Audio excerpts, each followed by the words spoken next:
Are you ready for the entertainment experience of a lifetime? Knockdown, drag-out, hard-hitting conversations, debates, and interviews. Well, if you said yes to any of these questions, sit back, relax, and enjoy something like no other. This is the Isolation Series podcast, presented by the Scott Robles team at Douglas Elliman Real Estate, by wellbeingsperformance.com for all your online meeting needs, by Barbarian Steakhouse, Canada's premier upscale restaurant. For more information, go to barbarians.com, by imprintpilates.com Toronto and the Greater Toronto Area's premier Pilates studio, and by the Toronto Immune and Digestive Health Institute. For more information, go to tidhi.ca. Here now is your host, Spencer Miller. Hey guys, and welcome to this Friday edition of the Isolation Series. Me, Spencer Miller, very pleased to be joined by another dear friend of mine today, and first-time guest on the Isolation Series. He is the painter among all creative painters going on right now, and of course I could be referring to only one man, Garibaldi Arts himself, David Garibaldi. David, welcome to the Isolation Series for the very first time, my friend. Spencer, it is a pleasure. Always a pleasure to talk to you and hang. Absolutely. Let's dive right in. I wanted to get your thoughts on sort of the evolution of your art, because you've been doing this now for a long time. You started off early in your career, doing the graffiti art type of thing and doing it more sort of on the illegal side of stuff early on in the days and different things like that. So how did it go from that and just sort of having fun with it initially to really realizing that A, you had a talent, but B, you also had an elite level talent? Because there are a lot of really talented graffiti artists and different artists in the paint sort of spectrum, but you have really elevated yourself to elite status over the last several years. Yeah, no, thank you for even recognizing the evolution, because that's one thing that is so important to me in life in general, especially the art. When I was doing graffiti, I was, if you could imagine, like the wild west of a teenage mind. I love to create, but also I didn't really want to follow the path that everyone else was doing. And so I was into hip hop culture. And when you're into hip hop and, part of that culture, the art is graffiti. So I just started teaching myself how to do that. But I would say the transition between realizing that I did have a higher level of understanding of art and creating came in high school, when it was a high school art teacher that was teaching animation. His name's Sean Sullivan, still my mentor today.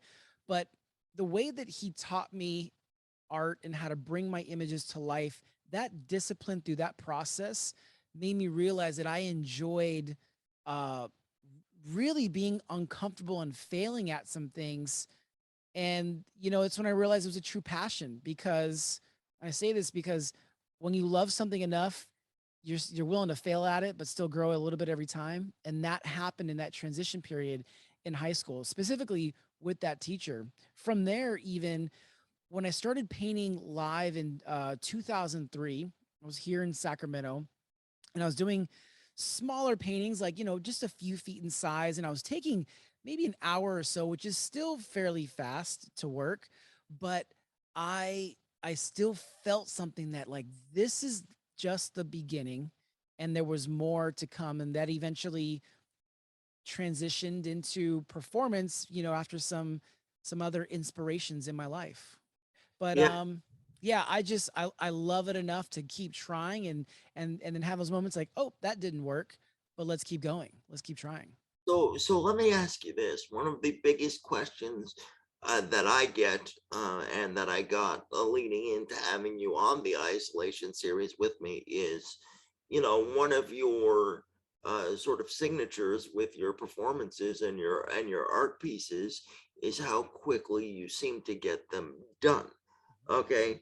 whether it be on an NBA halftime show or whatever the case may be, you seem to get them done relatively quickly. So the question becomes, how much of the actual concept that you are trying to deliver in an NBA halftime show or whatever the case may be is actually done beforehand, as opposed to you getting that 10 or 12 minutes on court in front of people to actually get the painting itself up and done to where Yeah, it is. that's an amazing question. Actually, how you put that is, I don't think anyone's ever really asked it in that way. So imagine what I do as a performance painter is I speed up the art process so that it's entertaining for an audience. So everything up until the actual painting of it. So nothing is created or painted before the performance, but any preparation involved is more than happens before that point. So that involves studying the image. If I need to practice it, I'll practice it time and time again until I feel comfortable, because I am an artist, but I'm also a performer. And the quickest example I can give you is a musician will go in the studio and work out a song and, do it in layers and over time. But when they perform it, there is a level of preparation and rehearsal. So I'm sort of, I sort of do that same thing. I do all my music mixing. So I don't just play whatever random music they play. I'm piecing together the music so that it times out as I've practiced or imagined and prepped how I'm going to bring that image to life. Uh, and then depending on the complexity of the image, because sometimes there's, I'm doing them in like on America's Got Talent, 90 seconds, or in a halftime, a hard stop at 6 minutes, because I think you get fined tens of thousands of dollars after that. So depending on the complexity is, I'll do just even more preparation ahead of time. But like I said, everything besides actually painting is done beforehand. And the crazy thing about this is what happens when I perform, when I'm doing these paintings, it feels like magic, but it's not, because you can actually see it being done. Right, Um, right. Which leads me to the next part of that question, and that is, yes, you do a lot of preparation leading up, like you just said, besides the actual painting of the thing that you do on the actual day. Does that include, sort of getting the base of the painting together and things like that, so that when you are painting and following what you need to do to get the painting up, that you do sort of, I don't want to call it a stencil because that's the wrong word, but like, for lack of a better term, is there some type of stencil or something? Because it really is amazing, not only to me, but to many, many people that watch you work, to see something like a Martin Luther King painting on Martin Luther King Day in the States a couple of weeks ago when you did the Cleveland Cavaliers halftime show. Like, to be able to get something like that up, how much of that had to be prepped before you actually had that 5.5 minutes to actually get it executed, if that yeah. makes sense. So it depends on the complexity of it. So, for example, there's portraits like Martin Luther King Jr., Einstein. I mean, a list of other like really iconic people who I've painted, if not hundreds of times, 1,000 times. Those are etched in my memory. And there's the only preparation that I do is studying the image and creating, because I know the proportion, I know what shapes and pieces. There are more complicated custom images that there needs to be a proportion mark on the canvas, or something telling me that like the forehead and the top of the head is between here. But also, I don't need as much detail done because I've studied this image as well. So it just depends on the complexity of it. Some things are just a completely blank canvas because I just rehearse it. The others I prep and I set up some proportion marks on it. So it's, imagine I'm doing everything any artist would do. I just speed up the process. Right. And I probably spend hours preparing for a 5-minute painting. You talk about accepting failure along the process, and being comfortable to be uncomfortable with failing in order to reap the full benefits of being successful at your craft. Um, what was the first time in your career, or first couple of times in your career, where you had a oh shit moment, so to speak, where you sat back and you're like, man, I just wanted to start this as a creative thing because I'm a creative thinker and I wanted to get my art out and things like that. And now here I am at the NBA Finals where you and I met for the Raptors and Golden State, or here I am opening for the hottest band in the land, one of the legendary rock bands of all time, Kiss. What was your first couple of oh shit? Like, this is taking on a life of its own, and I'm so blessed and privileged not only to have my gift, but now have some great people recognize it on so many different levels. Yeah. There was one particular trip early on in my career, and it wasn't even a big show, but it was the first time I traveled anywhere to do my performance, and that was to Vancouver, Canada. And there were several things that I learned from this moment. One, that and that was maybe 2004 or 5, and I was sort of struck with that people want to fly me somewhere to do what I am doing in my garage all day long. The other lesson there was when I realized I wasn't prepared or ready, was when I tried to travel with my paint, and I went to go check in my paint, and the airline's like, dude, are you stupid? Like, what is wrong with you? You can't check in gallons of paint like this. So, yeah, that was my first lesson. So that was a mixture. I actually ended up going to Vancouver, landing, having to like source all my paints there, which was a great lesson. But that was the first time I felt like, wow, someone's flying me somewhere. I would say the next first time when I realized that this was really taking off was, again, super early on. I got invited to perform at a Rock and Roll Hall of Fame event at the Rock and Roll Hall of Fame. And there was different rock stars there. It wasn't an inductee event, but it was still, very similar. And just being there, and I didn't have the skills at the time to really like earn that opportunity. But I went there, I did it, and I just felt like, oh, this is what it's like on the other side. And that was my first little feeling of, I think I'm going to keep doing this because I want to see what else is on the other side of this. You and I are very similar and like-minded in a lot of ways in terms of, wanting to impact people and wanting to make change, positive change, and help people in any way that we can. Now that your art has exploded even to lengths that I don't even think you even imagined it would when you started back in 2003, what are some of your more immediate goals for the next 24 to 48 months, where you can check them off your list and look back at the end of that 2 to 4 year stretch and say, fuck, I accomplished what I wanted to accomplish, and now on to the next thing? Yeah. Well, one of my first major goals early on, especially on the side of philanthropy, was when I was 25, I set a goal to raise $1 million by the time I turned 30 through my art.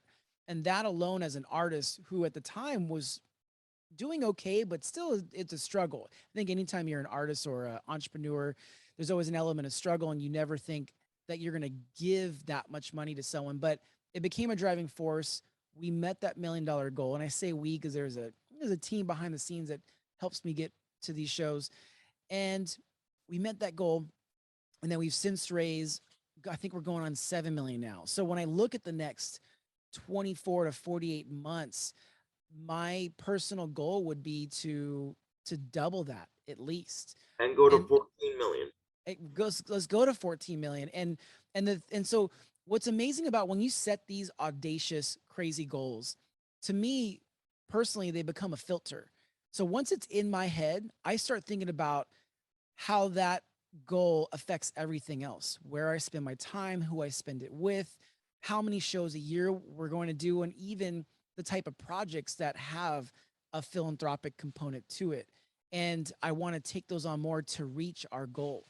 And it's more so knowing once you see the power of what this money goes towards, whether it's an event for Turnaround Arts, which is an organization that helps the most underachieving students become the most overachieving, and a bunch of other ones. You just see like what a gift that we get to use our platforms to benefit people. And I'll, I'll set a crazy goal because ultimately that's who really gets the benefit from this Would is the you, would, organizations. would you say then that you have finally reached the point in your career where just from a personal standpoint, not the philanthropic standpoint, but a personal standpoint, that yes, you work hard, and yes, you have worked very hard to get to the scale of which that you normally work at, and that your paintings go for now, whether it be an art exhibit or one-offs or whatever the case may be.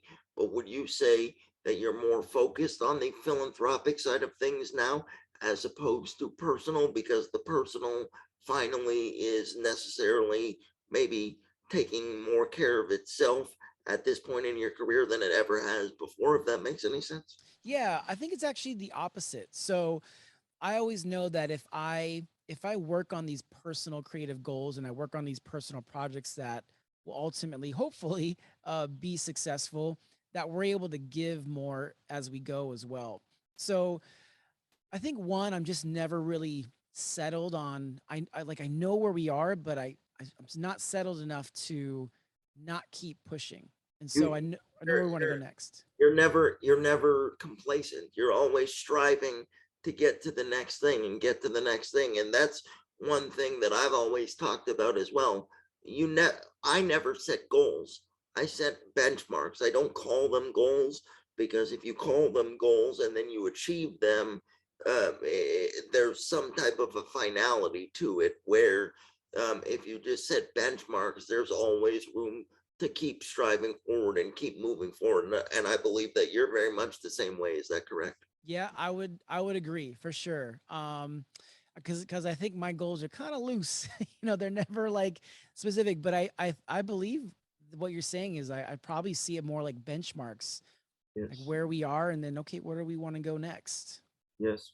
And, I know that Paul likes to chime in on pretty much any conversation that we have. I know you haven't really had much of a chance to do as much research that you normally like to do, Paul, but I know you like interesting conversation. So I want to throw it over to you if you want to chime in, because I know you're all about art and music and different things like that. So would you like to chime in at all at this particular point of the conversation?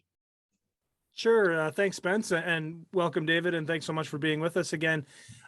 When you're in that moment and you're performing and painting, I'd love to know just your mindset in that 5 or 8 or 10 minutes when you've got that limited amount of time.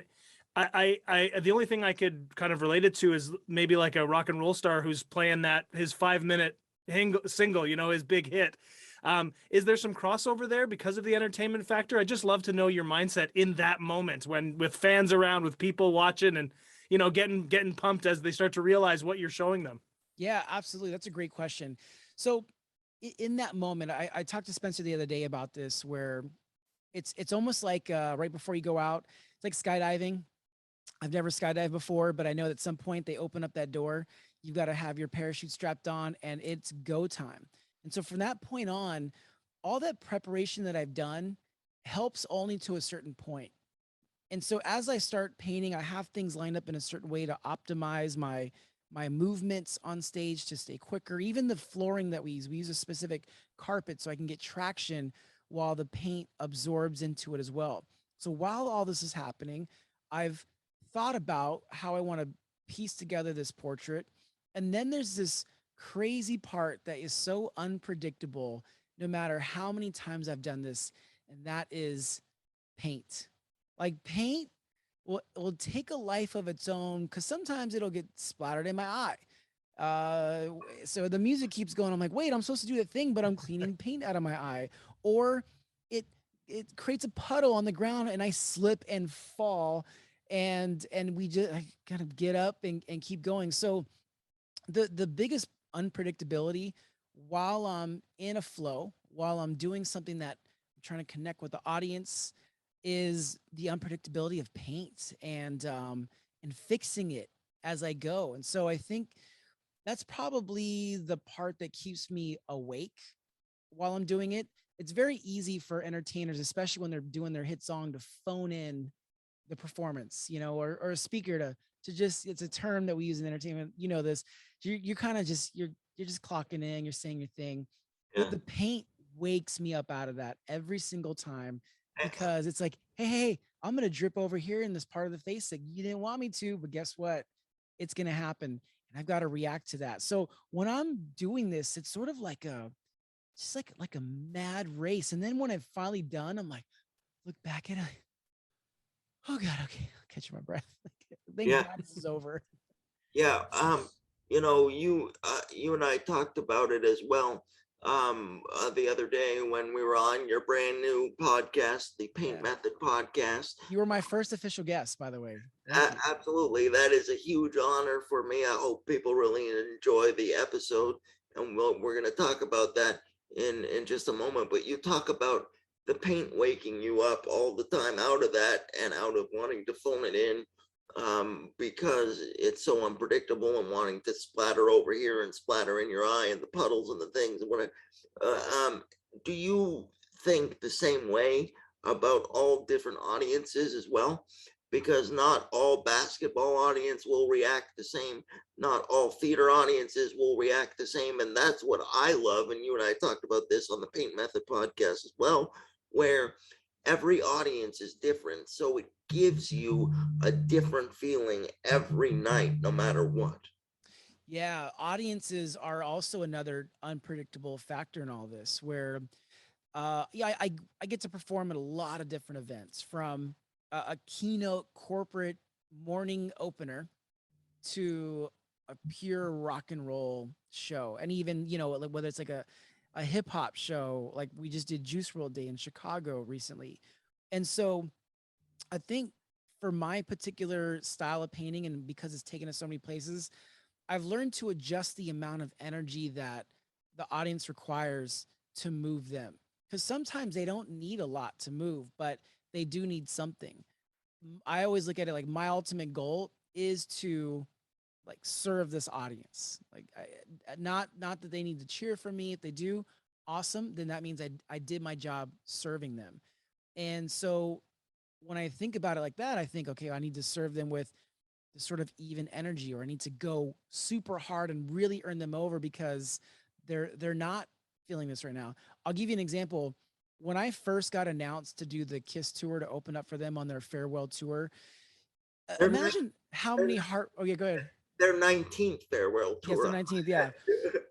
Imagine how many heartbroken, adults there were when they were hoping it would be another legendary band, which I agree. I, like I, they I, like they were looking for Def Leppard, and they got David Garibaldi. yeah, there's a drummer, David Garibaldi, that plays for Tower Power. I think people thought that that's who it was, but you know, uh, there was a lot of disappointed people, and I knew, okay, I knew this is a huge opportunity. I agreed that they could have anyone they want, but they asked me, and I'm going to go serve and do my best. And as soon as I started doing these shows, I would still get comments online like, if he's going to be at that show, I'm not going, or I'm going to wait in the parking lot. And sure enough, people would go online and said, you know what? I think you should actually see this guy. We just saw him in the city last night, and you got to see it for yourself. It is hard to explain. So I also just, I'm easily humbled by that, by the fact that people don't always have to agree with the style of art that I do. They may not understand it. And then even when they do, I'm grateful, and I'll just go to the next audience and try to serve them my best. Yeah, you and I have also talked about this, and I've talked about this many, many times with Paul as well, on the program and off the program. And that is that still to this day, I get people who are not comfortable with the fact of all my success, based on the fact that to a lot of people, I'm still a dude in a wheelchair, and that's pretty much it. So, you can believe whatever it is that you want, and you're entitled to your belief, whether I agree with it or not, or many other people agree with it or not. But I'm just going to use that, and instead of getting caught up in it, I'm going to use it towards positive energy and moving it towards the next thing to make it even better. Yeah, absolutely. And we can become like an unlikely hero. And I know there's kids that are living in the same area where I grew up in South Sacramento, and in similar situations which may not be the best. And there's kids all around the world, and they see that there's another alternative to pursuing a creative career. And even if there's a handful of them, I get to know them now. And to me, that's why we have to keep pushing forward, because there are people that are inspired by your story and your journey, because you have decided to take up and own, look, this is who I am, this is my life, and it's not in one bit gonna stop me from growing as a person or an individual. And now they're given it's like a pass and say, hey, you can do this too. Right. And you know, Paul and I also talk about this a lot, and you and I talked about this as well on the paint method. But I just want to talk and circle back with you for a couple minutes on something that is very important to all of us here on the show today, and that is mental health. Mhm. When we taped the paint method yesterday, it was just a day after National Mental Health Day in Canada, the Let's Talk Day and everything like that. But it is important to always keep telling people that no matter who you are, we all struggle with some version of mental health. And it is important to surround yourself with great, great friends and great people within your industry that you guys can lean on each other throughout the good times and the bad. And you know that they'll be there for you because they are a true friend. Yeah. You know, uh, Doing what we do, being in front of, large audiences, and then also having to be alone and deal with our own thoughts and our personal situations. It's a mixture and a balance of chaos and isolation. And when you're isolated by yourself and you start getting in this thought loop, you start to think like, well, who am I to be doing this, or who am I to be sharing my story, or who am I? And so it's so easy for negative thoughts to creep in, and there's so many times that those thoughts were going to cripple my journey. I mean, so much so that And I am crippled, so that works out. So yeah, there you go. I mean, it's just, there's so many times it just, I've really felt like giving up because of feeling isolated, not feeling understood, and also thoughts that you just can't control. And part of that has been, honestly, what's helped is having a positive group of people around me, and also therapy as well. So a great therapist has helped me, Jody, over the past few years to really help me work through times where I feel isolated and I'm not able to work through moments mentally. Right. And I would be remiss if I did not get you to talk about two specific stories that I think my viewers and listeners will enjoy. And I know that Paul will be all over this as well. Just to circle back on Kiss for just a brief moment, you and I have quite the history with that band in particular and how great they are as individuals. Why don't you tell people about sweaty Paul Stanley just Oh getting yeah. off stage and talking to you for like 20 minutes about paint. Yeah. So those of you that don't know, in 2019, I went off with Kiss to open up their world tour, their 19th farewell tour, and I was the only opener, so it was just me, and then the band came on after me, and we originally did it to also raise money for charities. We raised just under $1 million over the course of the tour, but most people also don't know that Paul Stanley, the lead singer, the lead of the band, is an artist himself. And I even think even now Gene Simmons does some art. And so Paul and I would like into each other backstage time and time again. And we would start talking about art, and he would just be like before the show, and He'd show me some stuff that he's working on. But one particular day, and I think we were in like Moline, Illinois. I'm pretty sure that was a city. And we were packing up to leave early because we're taking a flight on a day off. So normally I'm not right there when the band walks right off stage. So we're waiting there because the security's like, hey, just wait here so the band can get through. I'm like, no problem. You hear the crashes, you hear them smashing the guitar, the explosions, and then Eric Singer comes off, Tommy Thayer, Gene, and then Paul comes off, no shirt, platforms, face paint on, and just stops and sees one of the paintings that it says, oh wow. And it was one of his guitar heroes, Jimmy Page. Yeah. And he's like, oh, you got to see this Jimmy Page. And I think he like called someone over to like bring his phone to him, and he's showing me. And then we probably stood there for 15, 20 minutes talking about art while he just came off stage, and just his I think his awareness after a moment like that. I know coming off stage you're sort of on a high, but Yes. that was a moment that I'll never forget, and probably one of the coolest moments on tour, because I'm the little kid me is looking at him like, I can't believe I'm having a conversation with Paul Stanley while he's still in his face paint after I opened up for them. It's a crazy dynamic that I wouldn't believe if I didn't have video of it. So And then secondly, because of my history with Kiefer Sutherland and working on the great show Designated Survivor, why don't you talk about that story? Because that story to me is hilarious and just speaks to how much of a hockey fan Kiefer Sutherland actually is. And Paul, you'll really enjoy this as well. And if you want to jump in at the end, feel free. yeah, absolutely. So I can't remember the year, it was maybe 2008, 2009. And we were doing a fundraiser for the hockey legend Luc Robitaille. He had a foundation. He was raising money for something, invited me out to perform. And the portrait that I had done was of Luc. And so I met Luc backstage afterwards, and he said, hey, and also when the painting was done, before it was dry, it was auctioned off.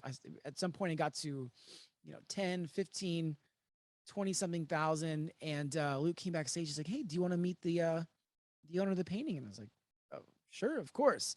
So Luc walks me out there to the audience and walks me up, and the gentleman stands up in a tuxedo, and I'm like, this is Mr. 24. Now I'm shaking hands with Kiefer Sutherland, who was the owner of the Luc Robitaille portrait. So if anyone didn't believe that he's an Uber fan and also a generous Uber hockey fan, he's got a 6-foot portrait of Luc Robitaille. Over to you, Paul. That's an excellent story. And in your world, I'm assuming you get to cross paths with some unique people, much like Kiefer and the story you just told. Is there any moments where you found yourself in a situation that you couldn't ever have imagined, like at a convention that was not what you expected, or a celebrity somewhere where you don't expect to see them, just something that really grabbed your attention and caught you off guard? Yeah. Oh man, there's so many. I feel like Forrest Gump sometimes when I'm like, how did I end up here? Just one off the top of my head was we had gotten like a 2-week heads up for this one event, and this person had heard about my philanthropic work, and they said, hey, we're doing this event to just bring in some different celebrities that use their platforms for charity. And so I was like, cool, so where's this event at? And I'm like, oh, it's on Pennsylvania Avenue in Washington DC. And I was like, oh, isn't that where isn't that where President Obama lives? And like, yeah, so they invited us to the White House to go perform at this event on the lawn, like right in front of the White House. And even that moment, so we had met him like right before the performance, and he walks out, and it's just like, what am I doing here? Like this, are you sure you got the right guy? Because I don't know. But that was one. I think another random one. Oh man, there's just so many. I think another really cool one. Do you guys basketball fans? Obviously, Of course, yes. I don't know if you guys Absolutely. remember Lynn Sanity, Yes. Jeremy Lin. Jeremy Okay, Lin. Yes. He was playing for the Knicks at the time, and this was like a played for phenomenal. he played for the Raptors in 2019 when we won the championship. Oh yes, yeah, exactly. Yeah, good. Yeah, that's true. So at the time, when he was with the Knicks and this whole like crazy, he was putting down numbers like insane. For Like two one of the weeks.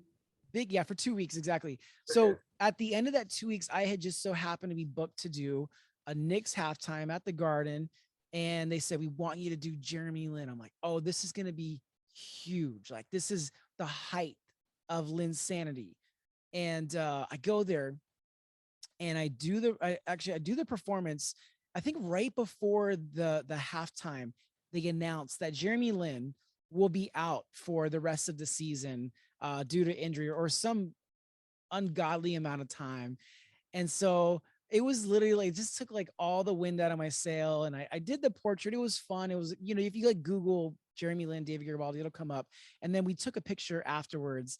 And I was like, man, if this was just like 2 days earlier, this would have been very different, but still just random and cool. And shout out to Jeremy Lin, man. He went on to the Raptors and then got his ring. Got his chip, as they say, and dip. Now, I would not end this podcast without dipping into more of your fun side a little bit. All three of us on this program today are huge old school wrestling fans, yourself included.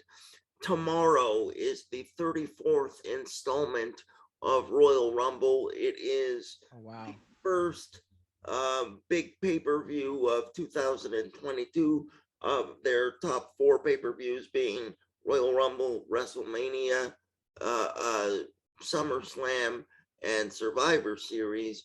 My question to you is, do you have any old school legendary wrestling guys that are your ride or dies, where when you were a kid, you were a Macho Man guy or a Hulk guy or an Andre the Giant guy? Where does your wrestling allegiance lie? I was always a lover, not a fighter. And so, Bret the Hitman Hart, he was a bad boy, but he was a lover. So, rest in peace too. I know he passed away. No, But, Bret Hart did not pass away. Oh, Bret Hart did not. Oh, No, what did I think that? Jim the Anvil Meinhardt, his tag team partner from the Hart Foundation, passed away a couple of years ago. God, maybe that's what I got the mix up. But either way, Bret the Hitman Hart, man. That was at that time growing up. I just thought he was like the coolest dude. And then I will, my second favorite was always Ric Flair. You could say I'm a little flamboyant myself, and Ric Flair made me think like, okay, I'm okay because I'm not that flamboyant. So whatever. Limousine riding, jet flying, son of a gun. Yes. Yes. Yeah. Yes. Yeah. What about you? What both of you? What are your go-to like ride or die wrestling heroes? Paul, over to you first. Well, I'm going to agree with you, David, in the Hitman category. I'm a huge Bret Hart fan. I am very tattooed, and I have a Bret Hart tattoo, including his autograph when I met him on there. So he's my guy. Always be my guy. From the current crop, I love Kenny Omega. I think he's the best wrestler on the planet right now. Right.